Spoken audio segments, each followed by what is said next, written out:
नमस्कार दोस्तों, सैनी इलेक्ट्रॉनिक में आपका स्वागत है।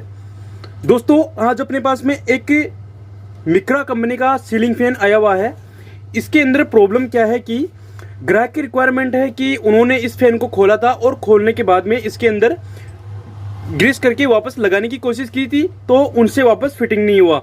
अब मुद्दा यह है कि उन्होंने खोला क्यों था, क्योंकि इसके बेरिंग आवाज़ करने लग गए थे। इस कंडीशन के अंदर इसके बेरिंग चेंज होने होते हैं, लेकिन ग्राहक ने इसके बेरिंग चेंज नहीं किए और उन्होंने ही घर पे इसको खोला और खोलकर इसके अंदर ग्रीस लिया और ग्रीस देकर इसको वापस फिटिंग करने की कोशिश की, लेकिन उनसे फिटिंग नहीं हुआ। इस स्थिति के अंदर होता क्या है कि ग्राहक इसको जबरदस्ती पेच को टाइट करते हैं, तो ये जो आपको शापट दिखाई दे रही है इसमें बेंड आ सकता है और कभी कभार आ भी जाता है।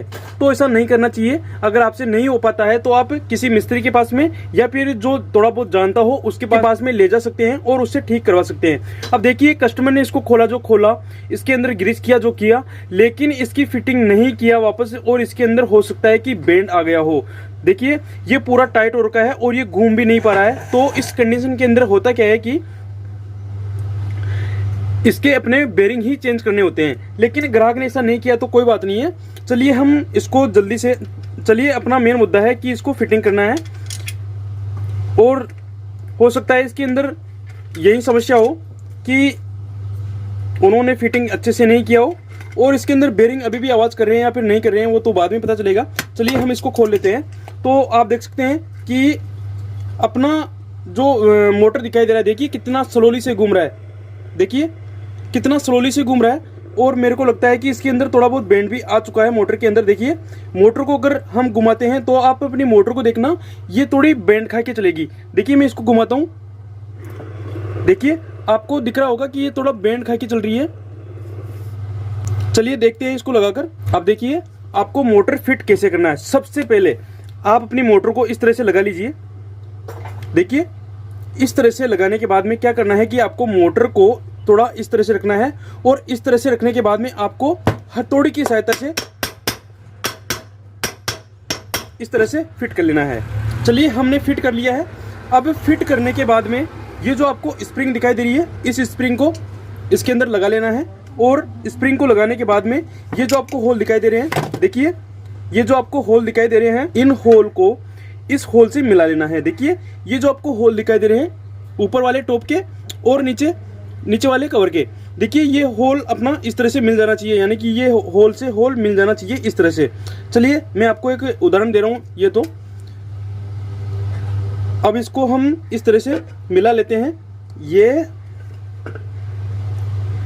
मिल गया। चलिए हमने इस होल को मिला लिया है। अब होल को मिलाने के बाद में अपने फैन को थोड़ा इस तरह से ठोकिए हथौड़ी की सहायता से।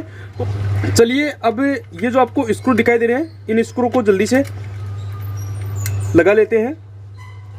तो दोस्तों, अगर आपसे नहीं हो पाता है और अगर आप थोड़ा बहुत जानते हैं तो आप कर सकते हैं, लेकिन आप बिल्कुल भी नहीं जानते हैं तो आप मत किया करो यार, क्योंकि आपकी छोटी सी लापरवाही की वजह से आपका फैन जल भी सकता है। क्योंकि अगर मोटर ज़्यादा देर तक जाम रहेगी तो मोटर जल सकती है और हो सकता है इसकी सापट के अंदर भी बेंड आ जाए। तो ऐसा नहीं करना चाहिए। अगर आपसे नहीं हो पाता है तो आप किसी मिस्त्री के पास में ले जा सकते हैं। खैर अच्छी बात है, उन्होंने कोशिश तो किया कम से कम।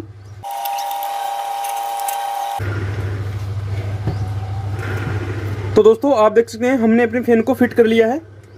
चलिए अब इसको चलाकर देखते हैं। देखिए इसके अंदर कस्टमर ने ओनली फॉर ग्रीस किया था बेरिंग के अंदर, अभी भी ये आवाज़ कर रहा है, यानी कि इसके अंदर जो आवाज़ आ रही है वो ओनली फॉर बेरिंग की आवाज़ है और दूसरी आवाज़ नहीं है। चलिए अब इसको फिट करते हैं और इसका कनेक्शन करके चलाकर बताते हैं। तो दोस्तों आप देख सकते हैं हमने अपने फैन की फिटिंग कर ली है और इसका जो कंडेंसर है, इसका कंडेंसर का कनेक्शन भी कर लिया है। चलिए अब इसको चलाकर देखते हैं। देखिए जिसके अंदर जो आपको रेड वायर दिखाई दे रहा है, ये इसका मेन है, यानी कि अपन इसको कॉमन बना सकते हैं, या फिर यूं कहूं कि ये वायर आपको अंदर से ही कॉमन हुआ मिलेगा। चलिए ये जो आपको कॉमन वायर दिखाई दे रहा है, इस कॉमन वायर के साथ में हम एक वायर डायरेक्टली जोड़ देते हैं और एक वायर इन दोनों पे रनिंग और स्टार्टिंग पे देखते हैं। जिस तरफ अपना फैन सीधे राउंड करेगा वहीं अपनी रनिंग वाइंडिंग होगी। चलिए हम इस पे लगा कर देखते हैं। तो आप देख सकते हैं अपना फैन उल्टा घूम रहा है, यानी कि ये स्टार्टिंग वाइंडिंग पे अभी ये फिलहाल में चल रहा है। अब इस पे लगाते हैं तो 100% अपना रनिंग वाइंडिंग पे होगा और ये सीधे राउंड लेगा। तो आप देख सकते हैं अपना फैन चल गया है। और इसके अंदर समस्या यही थी कि कस्टमर ने इसको खोला और खोलने के बाद में अच्छे से फिटिंग नहीं किया। से ही कस्टमर ने सोचा कि हम इसके अंदर ग्रीस कर देते हैं और इसकी फिटिंग कर लेंगे वापस और चलाकर देख लेंगे। तो सीधी सी बात है कि ये फैन उनसे फिटिंग ही नहीं हुआ। तो ये जो आपको कनेक्शन दिखाई दे रहे हैं, इन कनेक्शन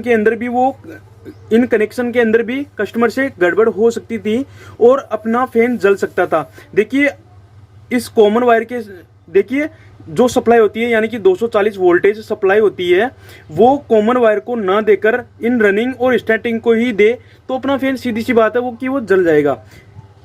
तो ऐसा नहीं करना चाहिए। तो दोस्तों अगर आपको मेरी जानकारी अच्छी लगी हो तो प्लीज़ वीडियो को लाइक कर देना, कमेंट कर देना और अपने दोस्तों तक शेयर कर देना। धन्यवाद।